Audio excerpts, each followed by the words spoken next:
a whole bunch of places. I'm going to name you all. I believe some of you are on Facebook. Some of you are on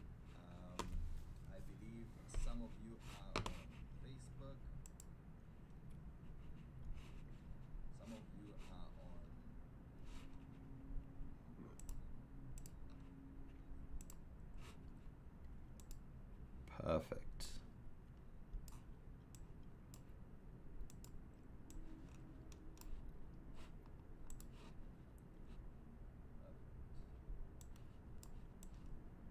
All right. So we are live. This is the first live trial, and today we'll be having a good time.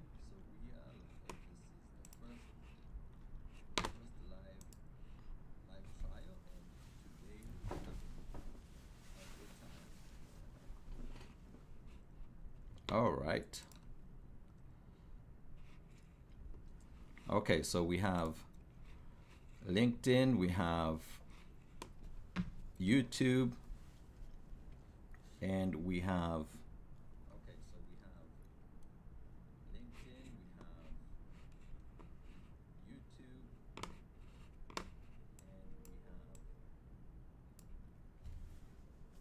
all right, so let me know where you're dialing in from. Let's make this a very lively event. I'm excited because this is the first one of many, and today we'll be learning how to make sure that we are on top of our finances in 2025. Now, I wore this jacket for you, but it's hot in here, so I'm gonna go ahead and get rid of the jacket.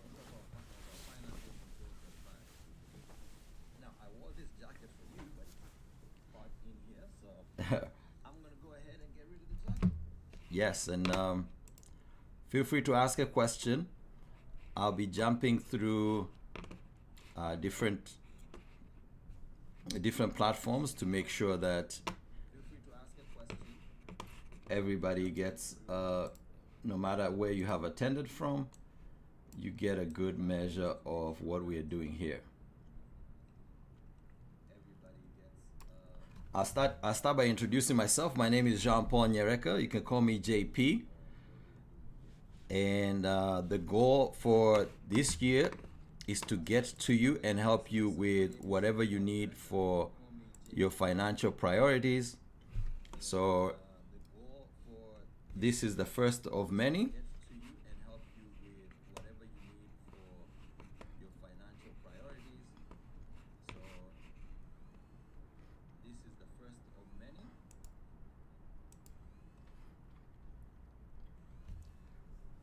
All right, so let me make sure we are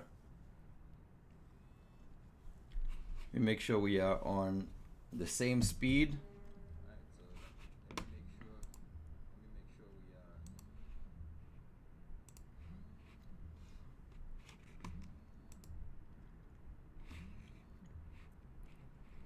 All right, perfect.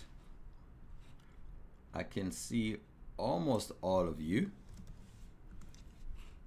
which right now is not many, but that's how we are going to approach it. Whether or not too many people show up, I am going to make sure that the ones who show up get the full value of what exactly they came for. All right, so if you are on any one of these platforms, please type in the chat, type your favorite number. Mine is 13. So I want to know what your favorite number is, and also what you want to get from this live today. So what we're going to do today is go through the things that you need to do in 2025 to make sure that you are well set up for 2025. I am broadcasting from Toronto, Canada, which means I am broadcasting in the dead of winter and it is cold here. very cold. Now, if you are in the same position as me, that would mean that you probably have experienced some part of this winter. And if you are in the same geographical region, I know for sure that the holidays just ended and everyone is trying to recover from what they did to their budget. And that is why I'm here. I'm here to make sure that whatever you did to your budget, you can survive without hating yourself too much. So send in those chats, and yes, we'll continue. All right, so amazing. All right, so we are on live, and I have a presentation prepared for you. I hope you enjoy it, and then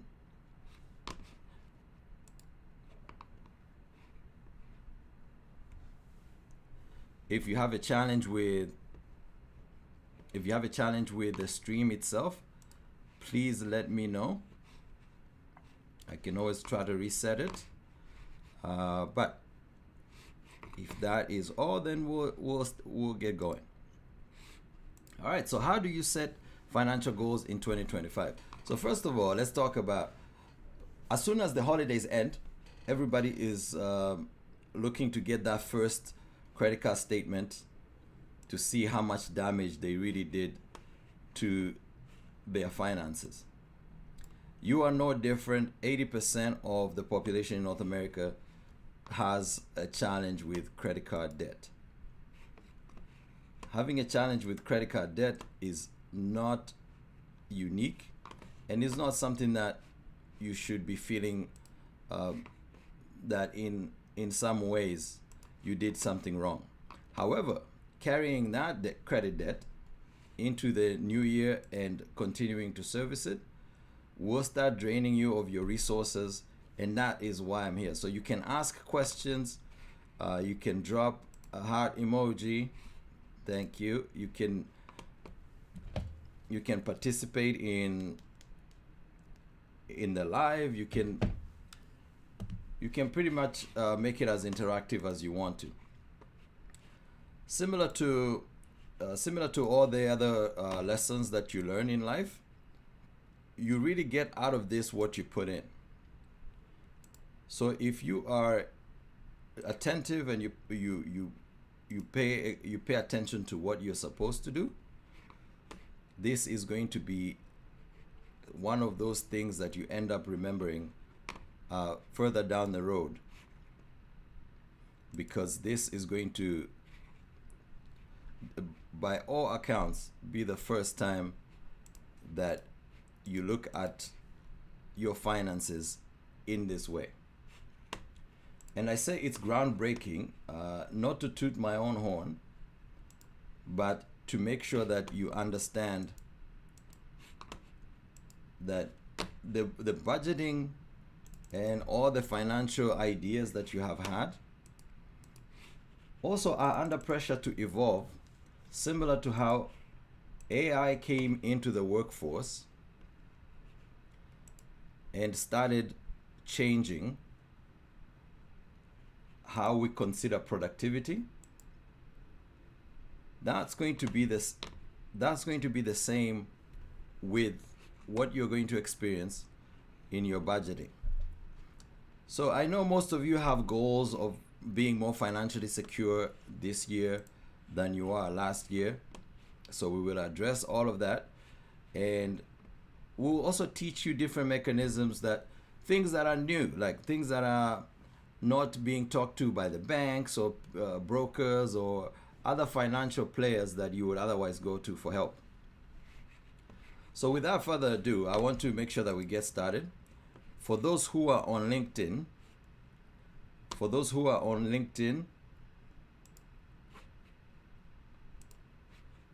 the stream is acting up.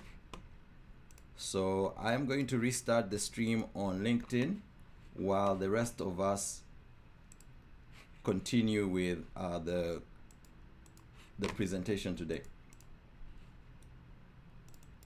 So the link, people who are on LinkedIn, bear with me. I am going to be restarting the stream for you guys, and yeah, we'll have a good time.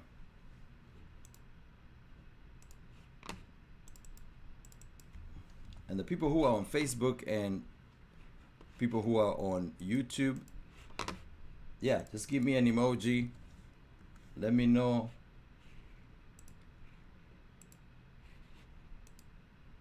Let me know where you're joining us from, and we will get started. All right, so financial self-care for Canadians.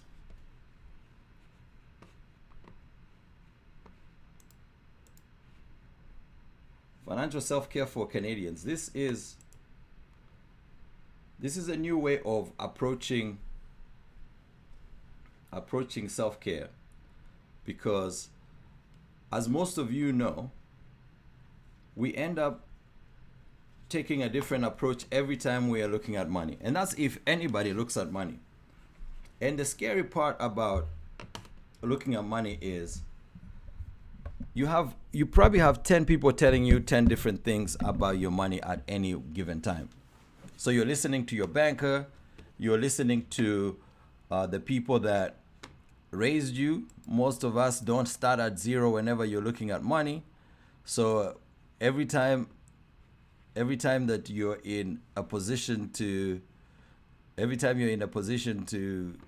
make money decisions, you're working from preconceived notions of, oh, this is how I was raised with money, or this is my belief in money.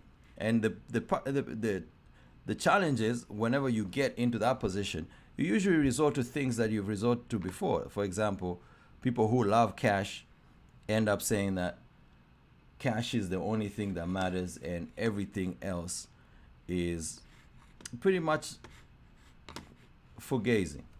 And fugazi is not a technical financial term. Fugazi is just something that does not work. Now, financial wellness does work, because we start from assessing stress. And if we assess stress, from there on we can build different mechanisms to make sure that the money doesn't stress you as much as it currently does. So we'll go through a brief presentation, and the first way to approach it, money, at least from financial self-care perspective, is to make sure that you understand who you are. Your money personality type will determine exactly how you approach your finances. And this is important because, similar to going to a doctor, they first ask you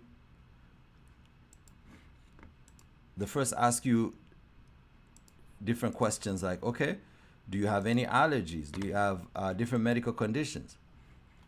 Financial personalities or money personalities will let you know what your current financial condition is without the money. This will have effect of you before you make $1 million, before you make $10.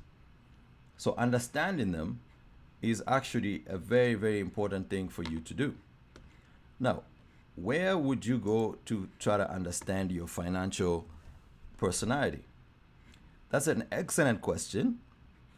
And for those who want to take on the challenge, I will give you some websites that you can go and do it yourself. Now, why would I encourage people to do it themselves? Don't you need to be a math whiz to take care of your finances? The truth is, you don't have to be a math whiz to take care of your finances. You just have to care about your finances. And the truth be told, no one will ever care for your finances as much as you do. So there's nobody more qualified than you when it comes to taking care of your finances. So the first thing that I will do is let you know exactly where you can find your money personality type. Your money personality type, you can find your money personality type at 5moneypersonalities.com. Okay? 5moneypersonalities.com. I will share this with you. It's free. Go in there and make sure that you understand exactly what your money personality is. So, if you have found your money personality type, you will find out that it is one of 5, okay? You will either be a spender or a combination of those. Usually you have a dominant side and a less dominant side. You either be a spender, a saver, an investor, avoider, or risk taker. I'll give you a quick example of how a risk taker would look at the world. Let's say I give you a chance to make $2,000 or $0, or you have a chance to take home $500 guaranteed. A risk taker would take that chance for that $2,000, while a risk avoider, a saver, a combination of those two would just take the $500. So that's the difference. Now, after you've understood your money personality type, the second part is mindset. Mindset is a little bit more complicated because it's not just as straightforward as a money personality type. You don't just have one mindset. You have your approach to money goes through first your money personality type, and then it goes through to your financial mindset. Now, there's no real tool of looking at financial mindset, but let me give you a few ideas that might help you. Some of the ideas that will help you is understanding if your mindset is more of a scarcity mindset, and most savers will have that mindset, and most risk takers will struggle with that mindset. So if you have $1,000, a risk taker would think of how to grow that $1,000. A saver would think of how to save that $1,000 and not spend it. What you need to understand about yourself is where you fall, because each one of those personalities will actually have good things happening for the ones that subscribe to that, and it will have good things happening to those that do not. So once you develop your money mindset, you should bring that as close to a growth mindset as possible. And if you already are a risk taker, you might think you have a growth mindset, but if you take it to the furthest extent, you might end up in a gambling approach to financial wellness. That is also not a good idea. So, after you have done your financial mindset, the next chapter is to make sure you understand exactly how to set financial goals that stick.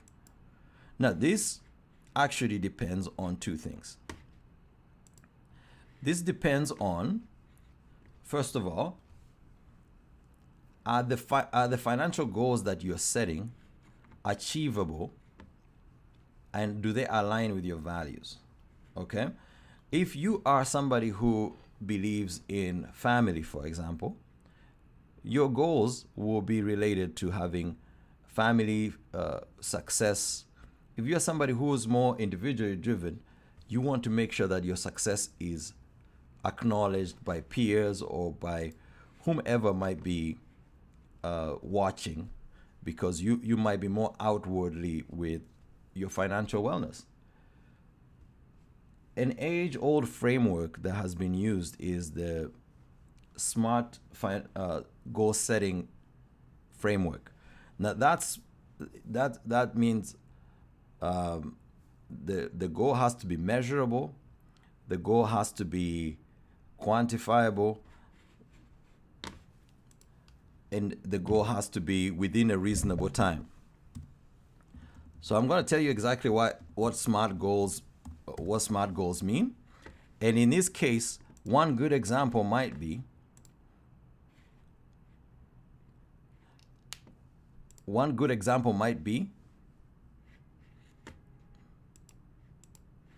So for the people who are on LinkedIn, it is really challenging trying to get you a stream that works. I will attempt this again.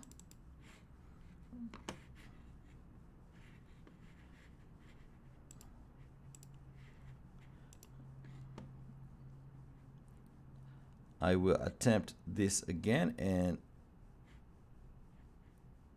see what happens.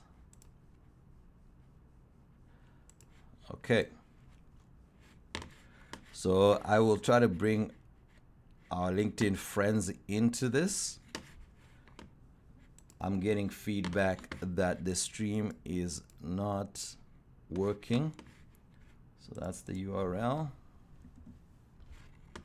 And thank you for your patience. So we'll continue with the slides.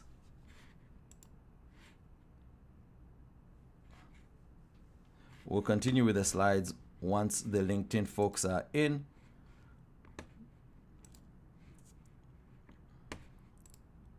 And that should not take us very long.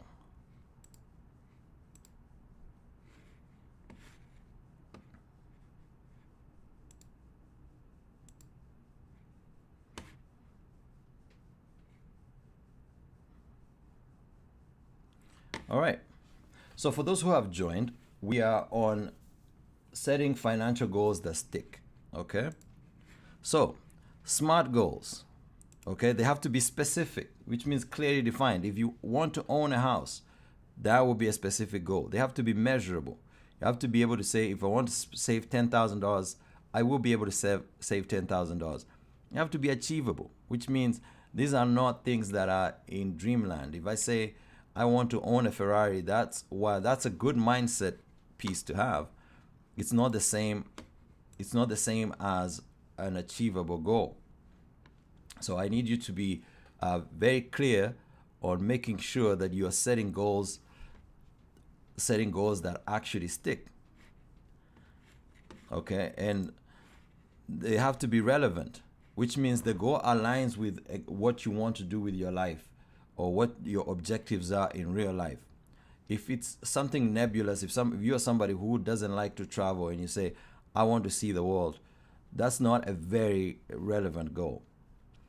And they have to be time bound, which means you have to add a certain element of a time restriction. I want to own a house by 2027, 2026. So you add that to your goal setting. And you have to avoid the common pitfalls. There is no competition. There's no competition to figure out who has the best goals. So the best goals you can set, this will be goals that speak to where you want to be. They speak to what you want to be in life. And don't get caught up in the regular measuring yourself against the Joneses, because that will not allow you to achieve what you want to achieve. So this is a very, very important part of the conversation, because if you are writing down what we have learned, this is what we have learned. First of all, understand your money personality. Then understand your money mindset, and from there set SMART goals, specific SMART goals that align with what you want to do in life. Specific, measurable, achievable, relevant, time bound. Okay, and then what do you do from there? From there, what you can do is create a timeline, because the goals that you have cannot all be achieved in one. So you're not going to achieve all your goals in one fell swoop. So part of it being a realistic approach to goal setting is understanding the time that it would take to get to your goals. So the first one is short-term goals. This can be done in 6 months, 3 to 6 months. Medium-term goals. This can be done in 1 to 2 years. maybe up to 4 years. And long-term goals, these are like retirement, these are like moving to a different place. These are very, very meticulous goals that would take you exactly where your dreams are as far as how you see success in life. All right, so now that we've understood the creating the timelines, then how do you set goals versus priorities? As I mentioned, when we start out in our financial wellness journey, we don't start from zero. So most of us are starting from a position where something has triggered us to start, but you don't start with zero money in the bank and you don't start with zero credit. For those who are starting at zero money and zero credit, it's actually not the worst case scenario compared to the other people that have maybe gotten themselves in debt or gone into a situation where they're trying to dig out of. For those who are trying to dig out of a situation, this is an important time because you have to stop creating the harm first and foremost, and then you have to create some momentum. So the best way to start is to actually go through what I call the financial wellness score. This is another tool that you can use.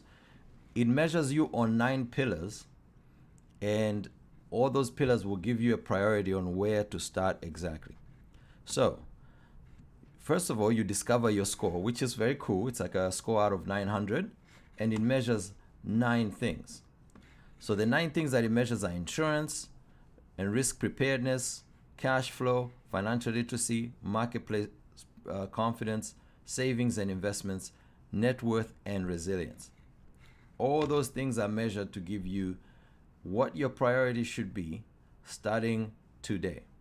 Not starting from zero, not ideal, somebody giving you a budget that's not going to work. This is before we even decide to budget. Once you know your score, you can add it to the timelines that you have created, and it will help you with the short-term goals. Okay, the score will help you with the short-term goals. So you should do it once every 6 months to make sure you're online with your short-term goals. Now, once you have created your score and created your priorities, it's time to find out how to improve cash flow. I've yet to meet someone who says they have enough cash flow and they don't need more. So it's one of those things that you cannot escape it, so you might as well embrace it. Okay, you might as well embrace it because there is no part of the world where improving cash flow is not going to be the topic of discussion. Now, most people think when we say improving cash flow, you just have to go and get a side hustle. I am not particularly against having a side hustle, but I've seen statistics on how many people at their job do not ask for a raise. So before you go and start a side hustle, make sure you're very clear at your job what you need to do to get a raise. And sometimes it might involve changing jobs. That would mean getting your ducks in a row, your sponsors, your resume, your skills. Maybe you have to add another skill to make sure that you are as best informed as you can be while looking to improve cash flow. Another way of improving cash flow is making sure you reduce your spending. That's where a budget comes in. And I know for some reason budgets have become a bit controversial. So I want to say this to you.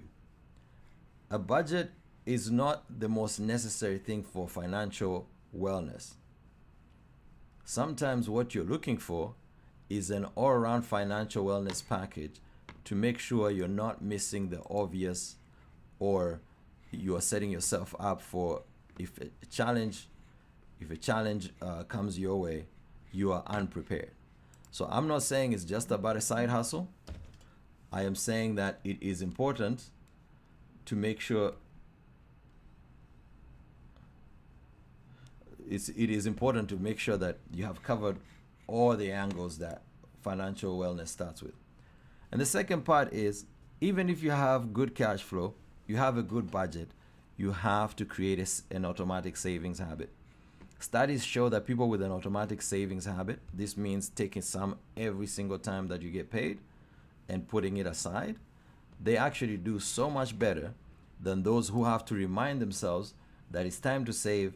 So they go in their savings account and start saving when they remember. The cool part about this is it actually helps you think less. If you have automated your savings, you don't have to think about them. All right. So the second part, understanding insurance. Now, when you create insurance, this is where insurance starts. Insurance starts with an emergency fund. This is a 3-month to 6-month fund of your savings that would cover how much you spend every month if you were to lose your job or if something terrible was going to happen. But at the same time, after those 3 to 6 months, you might want to get some insurance just in case you are unable to continue making money at the rate that you were, which is short-term insurance. But even to an extreme extent, if you get sick, you should have some sort of health insurance to help you out just in case. And that's similar to life insurance. If the worst comes to worst, you want to make sure your family is in a better position, or at least in the same position, to make sure lifestyle does not get interrupted. Now, choosing the right coverage for your insurances, that is where you can consult an expert. But I'll give you a rule of thumb. You have different bases that you need to cover, and they take different timelines. The first thing you need to look at is, if my car breaks down, can I continue living my lifestyle? And that is the short-term insurance. So you have to have car insurance, and you have to have an emergency fund. Those will cover that car broken down situation. If I lose my job, that will be an emergency fund. If I have my job, but I injure myself to a point where I cannot do my job for 6 months, that is another temporary coverage that you should get. It's not a matter of getting the most coverage, and I've seen people make different mistakes of getting $1 million life insurance policy as opposed to getting a well-balanced package of insurance. There is no benefit to getting a bigger policy that leaves some gaps in your insurance coverage. And make sure you understand exactly what they are covering, because if you get a short-term disability at work and it lasts for 6 months, maybe what you want to do is supplement that short-term for another 6 months and get insurance covered for that, so you have a year to catch up with how your new situation is. And if you have a really high-paying job, this is very important, because you probably have a high-spend lifestyle to go along with that really high-paying job. So you want to make sure that you don't go back in lifestyle, and that is important, because half of the people that will get surprised with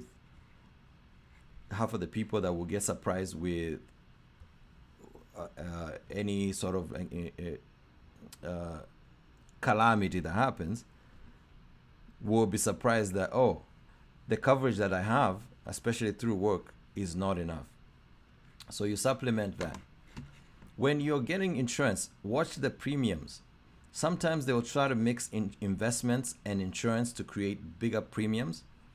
I don't recommend that, and this is not financial advice, but I do not recommend that. When you're setting your goals in 2025, make sure you get the right insurance for the right premium, and don't pay for unnecessary premium and unnecessary insurance, because it doesn't help you get covered more. All right. Okay. So now that we have that out of the way, we can go to the next one. Understanding your credit score. In 2025, you have to commit to understanding your credit score. Your credit score will let you know how lenders see you in case you have to go to the market and borrow from the market.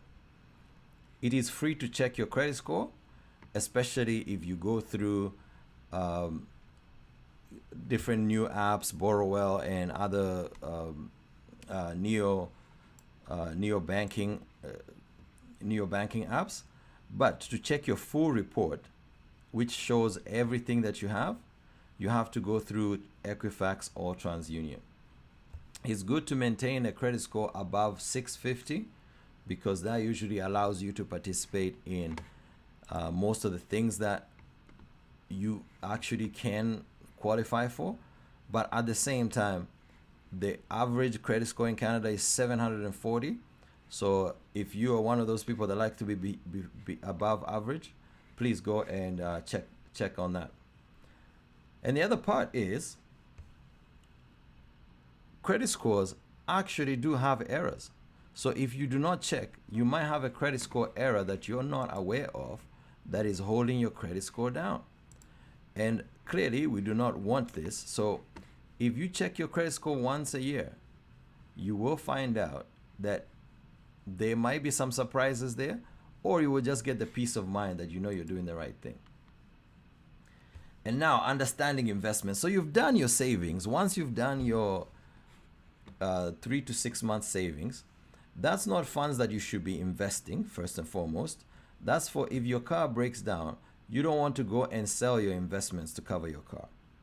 Okay, so whenever we are talking about investing, we are talking about the money that you might not need immediately, giving it a chance to participate with the market to get a little bit more return and grow. It is important to start investing because some of your long-term goals cannot be achieved without investment. And investments are about buying assets, stocks, bonds, ETFs, even real estate, even though there's an argument whether real estate is an investment. We'll get to that another time. You have to weigh risk and reward. This way you have to see a financial advisor or financial professional, or empower yourself to go take yourself through an investor risk profiler. If you have more time, investor risk profiler covers a whole lot of different variables that guide you to what you need to be invested in. This includes how long you have in investment horizon. This includes will you be able to sleep at night if you lose some of that money. And then the reason why we all do this investment is to make sure that you take advantage of the power of compounding. Think about compounding as the way you work. As you get more experience, you get paid more money. The more your money works, as it gets further and further, it accrues more money as well. That's compound interest. And if you're not planning on working forever, let the power of compounding work for you. And this is where you put down your 10-15% savings. If you put it in a good investment, the market turns out well, you end up with 20% of your salary, 30%. And when you want to work less, you have that option of supplementing with money that you invested. If you need some guidance on that, please reach out and I can connect you with the best setup you probably can have to make sure that you are well set up for the future. All right, and now, while all the things that we have talked about that you need to keep in mind for 2025 are great, you will also need to understand the accounts that you're in. In Canada, we have several different accounts that will be very useful. In these financial management accounts give you different benefits. The registered accounts will give you a chance to postpone when you pay taxes, not to evade taxes. However, one of the registered accounts, the tax-free savings, whatever investments you make in there and whatever money you make in there, you actually do not pay taxes in there because you have already paid taxes to put the money in. While an RSP, FHSA, and other registered accounts, you're usually putting in money you have not paid taxes on, and when you take the money out, you pay the taxes then. And then you have to commit to financial literacy. There is no one who will care about your money more than you. So it is very important that you commit to financial literacy and keep educating yourself. You already attending to this is a great start. but it's not the only thing you need to do. Every single time you get a priority, like I mentioned, 6 months to between every 6 months, you should have a short-term financial goal. Educate yourself on that specific thing. It has been proven that adults learn better when they need the information. So don't even read on things that are not as relevant. And if you have a question, feel free to come back and ask me. So if you are building a resilient plan in 2025, you need to have an emergency fund for the my car has broken down part, or I just lost my job, 3 to 6 months. Or you need to consider essential coverage or supplemental coverage, not just healthcare, but disability, life insurance, and any income interruption event that might happen. Make sure you know what is provided at work so you're not overinsured, but make sure you cover everything, including accidental death and dismemberment, things that might be terrible to talk about, but are important to make sure that everyone understands exactly how protected they are. So that's what a resilient plan would look like. And mind you, I did not mention budget, but if you want to maximize your disposable income, a budget might actually be helpful. Budget is not for everyone, so start with your money personality type and see if it is for you. Continuous review is how you will figure out that you're still on track. So make sure that you're building long-term habits by checking regularly. Once every 6 months is a good time to check on your short-term goals, because your short-term goals will lead into long-term goals.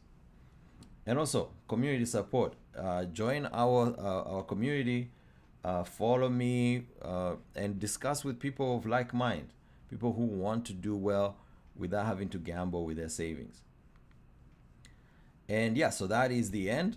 Feel free to scan the code and join me. My name is Jean-Paul Nyereka, and I'm extremely excited that I got to present this for you today. And with no further ado, I would like to take on some questions.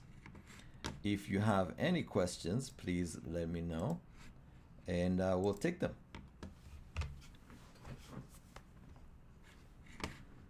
And thank you for attending. This has been awesome. I will do a few more of these very soon. So yes, take it away.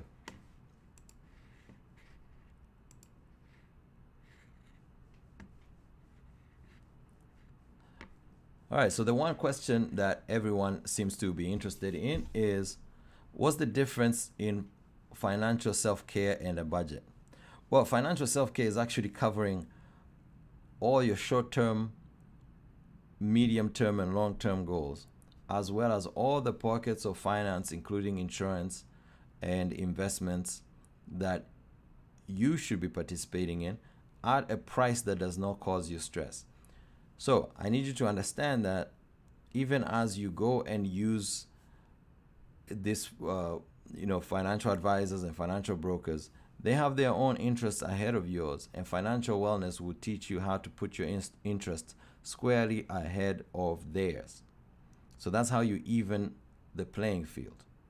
And once you have done that, you will find that you'll pay less fees, you'll be more confident, and you even start looking forward to getting your financial review underway. Again, I'm Jean-Paul Nyereka. Please reach out to me should you need